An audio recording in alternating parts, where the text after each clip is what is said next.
Shalom, selamat datang di podcast Irene Ministry bersama dengan saya Marta Saragi. Hari ini saya mau sharing kebenaran firman Tuhan yang saya beri judul Arti Komitmen.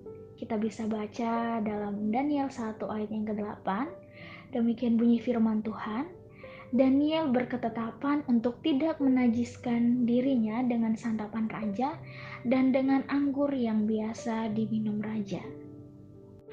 Komitmen. Mungkin kita telah mengucapkan kata ini berulang-ulang kali.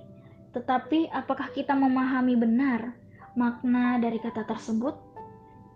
Jujur saja, bukankah kita kerap melanggar apa yang menjadi komitmen kita? Arti paling sederhana dari komitmen adalah janji. Ya, janji. Kita sering berjanji atau kita selalu mengucapkan janji untuk melakukan segala sesuatu secara konsisten. Yang jadi pertanyaannya, apakah kita benar konsisten dengan setiap komitmen yang kita buat? Komitmen adalah perkataan yang menyatakan sebuah kesanggupan ketika kita melakukan segala sesuatu. Artinya di sini kita bersedia untuk melaksanakan janji. Tidak hanya pada saat kita mengucapkan janji itu atau komitmen itu, tetapi kita harus melakukan janji komitmen tersebut secara terus-menerus, secara berkelanjutan, tidak hanya pada saat kita mengucapkan itu saja di awal. Yang pastinya, komitmen juga harus dibangun dengan sebuah kasih, yang tentunya kita harus memiliki ketulusan dan tanpa adanya kepura-puraan. Demikian halnya ketika kita hendak berkomitmen kepada Tuhan. Ketika kita memiliki komitmen kepada Tuhan, berarti kita tidak hanya mempercayakan kehidupan kita setengah-setengah saja kepada Tuhan, tetapi kita mempercayakan segala sesuatunya kepada Tuhan, seluruh kehidupan kita kepada Tuhan. Dan kita hanya mengandalkan anugerahnya Tuhan saja dalam setiap kehidupan kita. Sama halnya dengan Daniel. Daniel merupakan salah satu contoh orang yang berkomitmen teguh.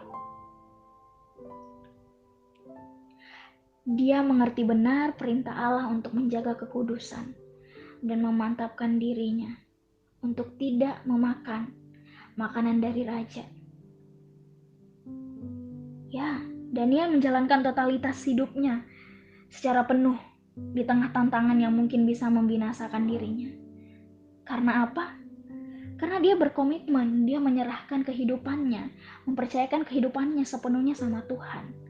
Dan dia hanya mengandalkan Tuhan saja dalam setiap kehidupannya. Ketika Daniel terus berkomitmen untuk mengandalkan Tuhan, pada akhirnya apa yang Daniel terima?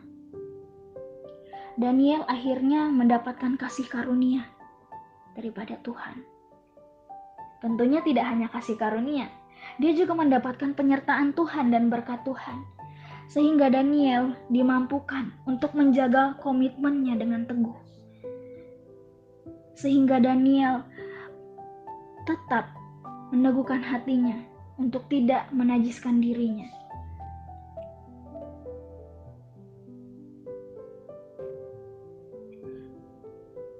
Komitmen Daniel tidak pernah berubah, sekalipun situasi di sekelilingnya terus berubah.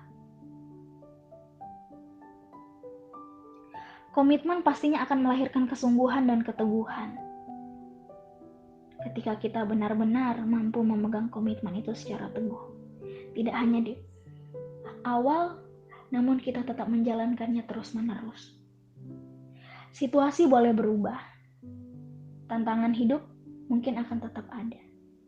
Tapi ketika kita memegang komitmen kita kepada Tuhan, pastinya kita akan berserah penuh kehidupan kita kepada Tuhan. Satu hal yang harus kita pelajari dari Daniel adalah orang yang berkomitmen teguh terhadap Tuhan. Dia tahu benar apa yang akan Tuhan kasih sama kehidupannya ketika dia benar-benar menaruh kehidupannya kepada Tuhan. Dia tahu benar kehidupan akan terus berubah, situasi akan terus berubah. Tapi komitmen ini membuat dia lebih sungguh dan lebih teguh lagi datang kepada Tuhan untuk menghadapi situasi hidup yang berubah-ubah. Dan satu hal yang harus kita tahu, hanya orang-orang mahal yang mampu memegang komitmen secara teguh. Untuk kita semua, tetaplah menjadi sama seperti Daniel yang selalu memegang komitmennya kepada Tuhan. Jangan pernah jadi orang-orang yang ingkar janji, karena kita sudah tahu benar kepada siapa kita harus berkomitmen. Terima kasih udah dengerin podcast kita hari ini sampai habis. Dan jangan lupa subscribe channel YouTube Irene Ministry pastinya. Dan juga follow Instagramnya, TikToknya, dan Facebooknya ya. Sampai ketemu di podcast kita selanjutnya. Tuhan Yesus memberkati. Shalom.